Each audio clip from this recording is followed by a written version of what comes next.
How's it going, trainers? So today is the first day of 2023, and that means we've got a brand new year of Pokemon Go on the way. But before we get too far into the new year, I wanted to reflect on the past year of Pokemon Go and see just how good 2022 was for the game. Joining me now for our third annual year in review is my brother Chris.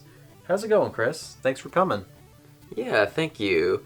Thanks for having me on. Can you believe this is the third one of these we've done? I know, it's pretty crazy. 3 years of this? I can't believe it. Yeah, me neither. So for this year's review, we'll be discussing some of the highs and lows of 2022, as well as our thoughts about some of the major events and features that have been added to the game. So Chris, you ready to get started? You bet I am. Me too. So let's jump right in with the highs of 2022. For this part, I'd say there was a fair amount of positive features in addition that came to the game this year. In terms of events, I'd say some of the best we saw were the Pokeball Prep Rally before the Go Tour Johto and the April Fool's event that featured Ditto. Now the Go Tour events have established themselves as one of the biggest events of the year in Pokemon Go, and for the Kanto Tour in 2021, we had celebration events for every region leading up to the weekend we had the big event. While it was a lot of fun playing those events, it did make things pretty difficult to keep a decent stock of Pokeballs before the tour. However, prior to the Johto Tour last year, we had a week-long prep rally event that featured a ton of ways to get Pokeballs.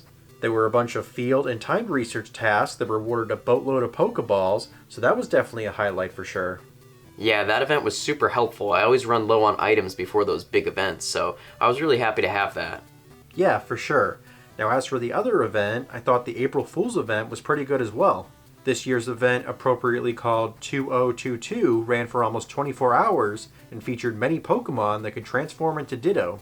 But what made this event really good was that it had a 3-hour window that provided boosted Ditto spawns, and since Ditto was a highly sought after shiny, this was pretty good for anyone that didn't buy the Kanto Tour ticket. In some ways you could even say this kind of felt like a Ditto calm day, and to be honest, I got my fingers crossed that this event returns again next April. Yeah, I totally agree. Having that short window with tons of Dittos was really fun. For me, I found the Pokemon Go World Championship event to be a really good one. You had tons of useful Pokemon spawning like Machop, Galarian Stunfisk, and Sableye, and we also had several Community Day exclusive attacks available through Evolution, something that I really appreciated. And we also got 2 easy Elite TMs through the timed research, so overall, that was definitely one of my favorite events. Yeah, that was definitely a highlight this year for sure. It was really nice having Rock Wrecker and Meteor Mash back again. I know I was sitting on a ton of shiny Rhyhorn since I didn't have enough Sinnoh Stones to evolve them during the 2021 Calm Day event. Yeah, it's always nice to see those moves return. Now, along with the solid standalone events this year, I'd also say that the Calm Day events of 2022 were also generally positive. I mean, we had days for Dino, Litwick, Sandshrew, Galarian Zigzagoon, and Spheal, and all those were really good. Plus, most of these Calm Days introduced brand new moves to the game that have a lot of potential for both raids and the PvP meta. Yeah, I was a big fan of a lot of the choices they chose, and the moves especially were really exciting. I was really glad that we saw a bunch of brand new moves from Icicle Spear on Walrein to Brutal Swing on Hydreigon. Yeah, for real. Really, we could be spending this whole video talking about the community days alone, but I think we should move on with some of the best features of 2022. For example, after almost 2 years of asking for it, Niantic finally gave us the option to evolve several costume Pokemon that had been previously locked, and this included Flower Crown Togepi and Baneri, Party Hat Charmander, and even the backwards cap Krogunk. Gotta say, this was huge for anyone that's been holding on to costume mons with PvP or raid stats.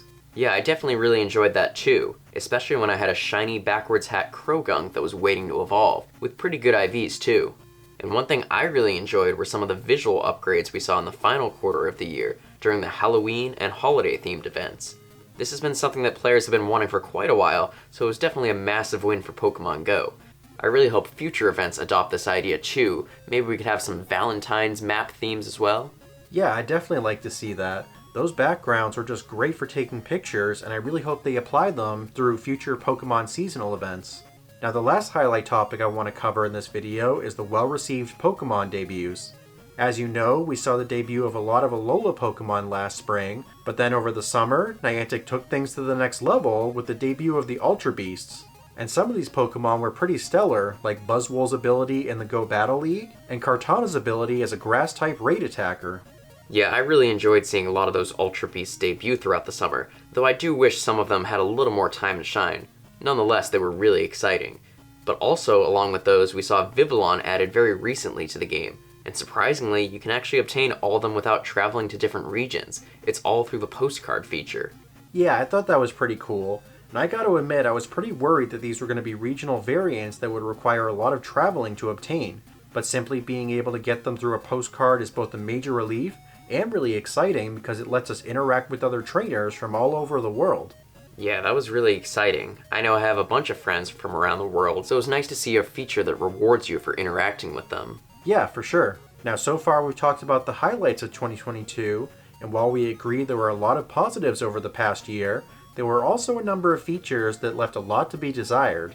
One of the biggest examples of this, in my opinion, was the communication issues between Niantic and the player base. There's been tons of examples of this, from event info dropping last minute, to announcements sending out either misinformation or not enough information causing confusion.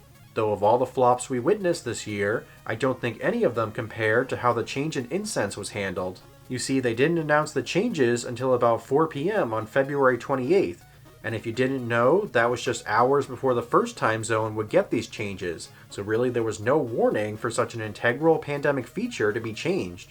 And what's more, they announced it along with the season info, March Community Day, and the PvP season info. While it hasn't really been confirmed if this was intentional or a mistake, it really just looked like they were trying to soften the blow, knowing the community would respond negatively. And respond they did. Yeah, absolutely. I think this was the biggest uproar we've seen since the distance changes were made back in August. Now let me make it clear, I'm not blaming any particular individuals for the lack of communication. Rather, this has been an issue with Niantic as a whole, and despite making claims in 2021 that they would give us plenty of notice for changes like this, they certainly dropped the ball regarding the incense changes. Yeah, they definitely did. And even in 2021, when they promised that they would give us dev diaries to give us communication on certain aspects of the game, they even stopped doing those throughout the summer, only giving us another one out of the blue for October in November. So overall, their communication has just been bad. Yeah, it's really been disappointing for sure. Now, another issue with this year happened recently with the release of Zorua and Zoroark. This Pokemon is known for disguising itself as other Pokemon, so to match that ability, Niantic added it to the Halloween event by having it appear as our buddies on the map, but when you caught those buddies, they would transform into Zorua with a Ditto-like animation. However, contrary to how it was intended, this Pokemon caused a lot of problems ranging from game crashes, catching Zorua with half its health, and even allowing players to catch their buddy without it transforming. This last glitch was pretty bad, so much so that they removed the legendaries and mythicals from the GBL and locked the use of Pokeball Plus accessories for about a week. Yeah, that was a big disaster of a release, and while they did get it right later on, the damage had kind of been done. I do appreciate how they implemented Zorua, but I really feel like they should have worked out the kinks so something like this didn't happen. Yeah, this issue definitely brought the spotlight to testing for these types of features. Now, continuing with the lows of 2022, we all know about the Shopbox fiasco that happened last season. There were just so many problems, including prices going up, values going down, and there being absolutely no raid passes or barely any included in them. In fact, we actually did an analysis on these boxes in a recent video, but if you didn't play much last season, the shop boxes were absolutely atrocious in our opinion. Yeah, I was really disappointed with the massive downturn in the boxes this year. They had the 2021 holiday box around for like 6 months, though I definitely took that one for granted because it was really good compared to the bad ones we got afterward. It was really disappointing to see what happened to boxes, and around GoFest nonetheless. Yeah, absolutely. But along with the boxes, there was also a high influx of event tickets this year. While some offered a decent amount of value back, most were not worth the price tag being charged. In fact, the biggest offender of this was the Keldeo ticket from the Mythic Blade event last month. Yeah, that one was pretty bad. For $9, you were getting $8.50 worth of premium items, as well as a Keldeo encounter. And while this sounds like a decent deal, you'd be better buying boxes with these items in bulk, rather than only getting a few through this ticket. Essentially, the only reason to buy this ticket was so you could get the Pokédex entry, but seeing that they'd eventually release the Pokemon for everyone, it just felt bad paying a big chunk for early access. Yeah, it just left a really bad taste in my mouth. Now, the final part we were disappointed about in 2022 was the end of the free incubators from the holiday event. See, this has been a part of every holiday event since 2017. The last week of the holiday season, there was a special bonus where trainers could get a free one-use incubator once a day. Though for some reason with this year's event, Niantic decided not to bring back the feature, instead opting to offer a one-time purchase box in the shop. And while this box was a really good value, I just wish they had provided some free incubators as well. Yeah, I definitely agree. It was always a really nice gesture that they gave all the players. I mean, at the very least, they could have provided one for each day of the Winter Wonderland event. So just 2 days, and it still would have been something. Yeah, absolutely. And they increased the time we could use both daily incense and gave us an extra trade for both days, so they really could have added this in as an additional bonus. Oh yeah, for sure. So now that we've gone through our pros and cons of 2022, I thought we could give our thoughts on the Go Tour Johto, Go Fest, the 2022 seasons, and the features that we haven't covered just yet. Going back to the Go Tour Johto, this was the second tour event that we've seen in Pokémon Go. And like the Kanto Tour the year prior, we had a 12-hour event where we were tasked with collecting every Pokémon in the Johto region. They were exclusive Pokémon via incense, all the legendaries and raids, and ticket holders got a special research that awarded a guaranteed shiny Gyarados as well as a Celebi that can learn Magical Leaf if caught during the event. Honestly, while I thought the Kanto Tour was better in terms of quality, I did think that the Johto Tour was an overall solid event.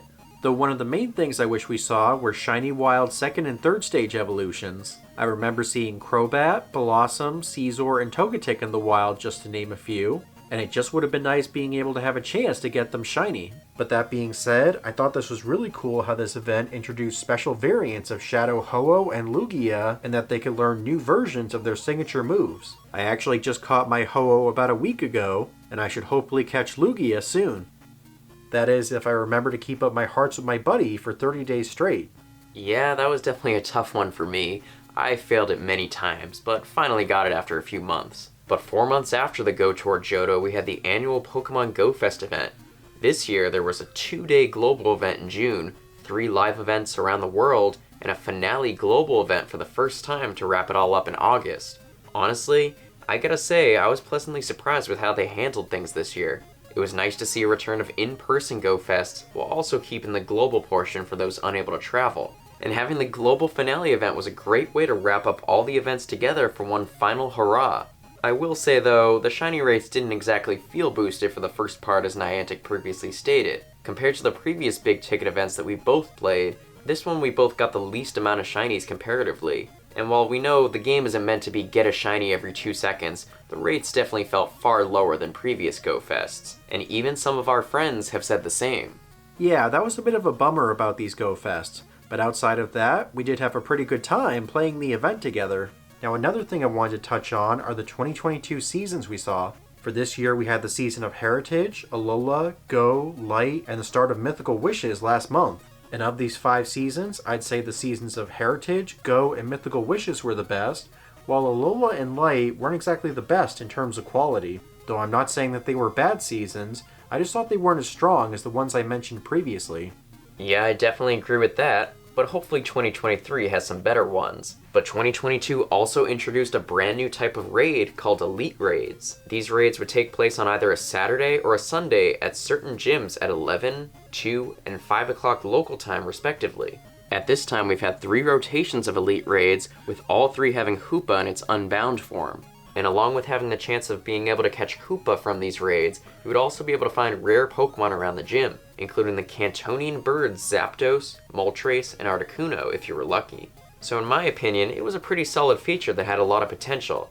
Though that being said, Niantic still has a lot to improve with these raids. We definitely need to see more variety in the Pokemon that are featured in the future, and one such Pokemon people have been waiting for is Zarude. At this point, it's been over a year since we could catch this Pokemon, so giving Zarude a short rotation in Elite Raids would be great for anyone that missed the movie events. But along with the switch in bosses, the rare Pokemon spawning around the gym need to be fixed. It seems like for a lot of players, these spawns didn't actually show up after completing the raid. And that's pretty weird considering they do the same thing for Community Day, but who knows what the deal is. And along with Elite Raids, we also saw the debut of Daily Incense over the summer. What did you think about that, James? Yeah, I thought the Daily Incense was pretty interesting. This was a free incense that runs for 15 minutes once per day and has the potential to attract some really cool spawns. Plus, if you're really lucky, you might even find one of the Galarian birds. though I wouldn't exactly expect to catch these Pokemon, as these things have a super low catch rate. Still though, I thought this was pretty exciting to bring this free feature to everyone, and it definitely offers some great things to find when you're out on your walks. Yeah, I definitely agree. It was a welcome addition, and even though there's some kinks that could be worked out, I was definitely happy to see it brought to the game this year. Yeah, me too. So next up, let's talk about the big changes to the GBL. And one of the big changes we saw in 2022 was a pause in move updates and ratings during the interlude season. This was done to prepare for the World Championship over the summer, so Niantic wanted to put a pin in it to avoid shaking up the meta too much. While this was a decent feature at first, it did make things kind of stale because we didn't get any new move updates even after this season. But now we're back with brand new move updates, and there's been a lot going on over the past couple seasons that have really shaken things up. Yeah, well, I definitely found the interlude season relaxing. The lack of move updates definitely made things pretty stale, as you said, though I did appreciate some of the cups we got. But like you, I did find the two most recent move updates to be quite exciting. They've definitely shifted up the meta quite a bit, though whether they're for better or for worse, that's more up to your own interpretation. Now looking ahead to 2023, we have some events and features that are coming that are actually pretty hype. What do you think about those, James? Yeah, I'd say we've got some pretty exciting things coming. We have the return of Starter Calm Days with Chespin next week. Reshiram and Zekrom are returning with both their shiny forms and exclusive moves available, and February's Hoenn Tour is coming with the debut of Primal Kyogre and Primal Groudon. So honestly, we've just got a lot of really cool stuff coming. Yeah, I'm really excited for all that stuff. Hopefully all this new stuff sticks the landing, so we'll have good stuff to say in our next year's review. Yeah, I've got my fingers crossed for that, but from what we've seen so far, I think we've got a lot to look forward to in 2023. But going back to 2022, overall I'd say it wasn't the best year in Pokemon Go, though it still had some really good highlights that made it a pretty exciting time to play the game. But Chris, do you have any final thoughts about 2022? Yeah, as you said, it had its ups and downs, but overall, I think it wasn't too bad, and I really am feeling pretty optimistic for 2023. While I really hope Niantic ups their communication efforts for the next year, I am excited to see new exclusive moves both in community days and for legendaries, and I'm really excited to see what events we'll see next year. So here's to hoping it's a good year. Yup, here's hoping for sure. So guys, what did you think about Pokemon Go in 2022? And what are you most looking forward to in 2023? Be sure to let us know down in the comments. And if you enjoyed the review, then consider giving this video a thumbs up and subscribing to the channel. Now, like Pokemon Go, we have some really exciting stuff in the works for 2023, including some fresh tips for both Pokemon Go and Scarlet and Violet coming up, as well as a few TogeTips extras that I'm pretty excited about.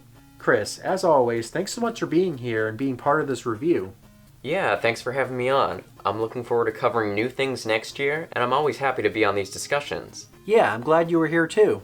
So until next time, thank you all so much for watching. I hope you have a great day, and I'll see you all in the next video. Take care.